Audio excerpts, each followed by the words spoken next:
আসসালামু আলাইকুম ওয়া রাহমাতুল্লাহি ওয়া বারাকাতুহু। সম্মানিত ভিউয়ার্স ও দিনী ভাই বোনেরা, আশা করি আপনারা সকলে ভালো রয়েছেন। আলহামদুলিল্লাহ, আমিও খুব ভালো রয়েছি। আপনারা দেখছেন জিন জাদু চিকিৎসক চ্যানেল থেকে। অবশ্যই চ্যানেলটিকে সাবস্ক্রাইব করে রাখবেন। কারণ প্রতিদিনই আপনাদের জন্য নতুন নতুন একটি করে আমল বা ভিডিও নিয়ে আসা হয়। আর প্রতিটি ভিডিওতে অবশ্যই লাইক, শেয়ার, কমেন্ট করবেন। আজকে আপনাদের সামনে উপস্থিত হয়েছি যে বাড়ি বন আমরা কিভাবে করব। বাড়ি বন আমরা কিভাবে করব, এর আগে ভিডিওতে দেওয়া হয়েছিল যে বাড়ি বন আমরা কেন করব।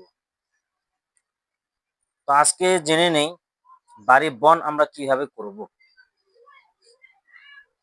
যে বাড়িতে জিন ভূতের অত্যাচার বা যখন তখন যে কাউকে জিনে আক্রমণ করে, রাত্রেবেলা জিনে আক্রমণ করে, কেউ ঘুমাচ্ছে হঠাৎ সে চিৎকার করে উঠলো, কি যেন সে দেখলো, অথবা তাকে কে যেন ডাকলো, বিভিন্ন রকম যেগুলো এর আগে ভিডিওতে বলা হয়েছে জিনের লক্ষণগুলি।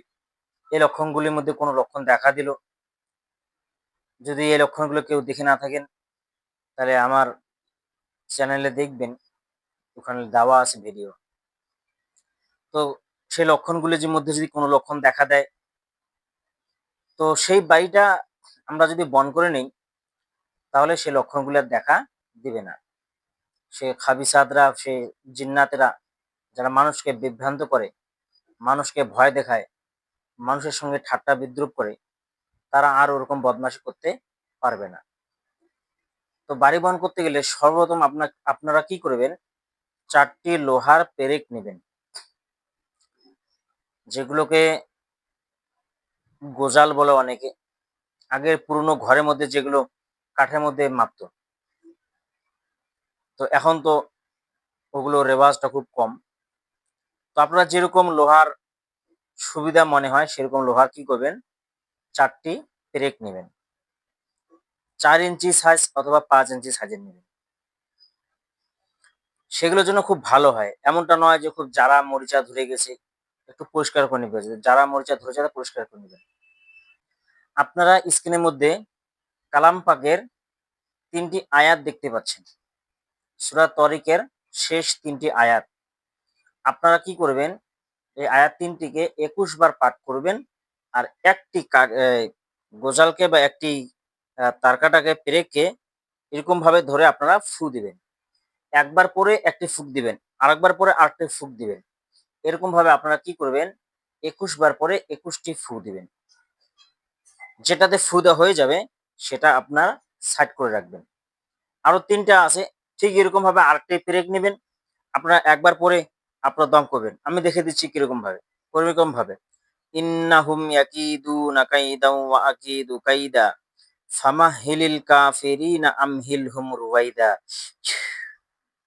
এরকম ভাবে আপনারা করবেন এবং দম করবেন।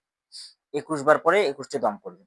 এরকম ভাবে আপনার যখন 4টি পেরেক তৈরি হয়ে গেল, আপনারা কি করবেন, আপনারা যে এরিয়াটা বন্ধ করতে চান, যে ভিটা বাড়ি বাস্তু ভিটাটা বন্ধ করতে চান, বা যে ঘরটা আপনারা বন্ধ করবেন, সেটির 4 কোণে আপনারা কি করবেন, 4টি গর্ত খুঁড়বেন।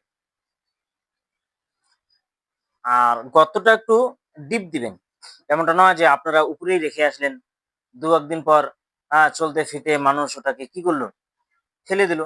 এরকমটা যেন না হয়, একটু তলিয়ে দিবেন।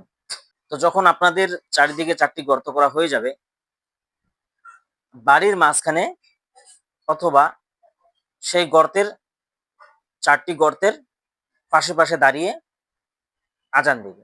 বাড়ির আঙ্গিনার মধ্যে একজন আজান দিলেও হবে, অথবা 4টি কোণে 4 জন দাঁড়িয়ে আজান দিলেও হবে। তো আজান আজান একজন পড়বে, আর বাকি কি করবে, ওই 4টি রেখে আপনারা পুঁতিয়ে দিবেন। আপনাদের পুঁতি দেওয়া শেষ হয়ে গেলে বাড়ি বন হয়ে গেল। ইনশাআল্লাহ এরকম ভাবে বাড়ি বন করলে তারপর থেকে জিন ভূতের আক্রমণ বা জিন ভূতের আসর বা জিন ভূতের যে মানুষকে পেরেশানি করে, সেগুলো আর দেখা দিবে না। তো আশা করি আপনারা বুঝতে পেরেছেন। আসসালামু আলাইকুম ওয়া রাহমাতুল্লাহি ওয়া বারাকাতুহু।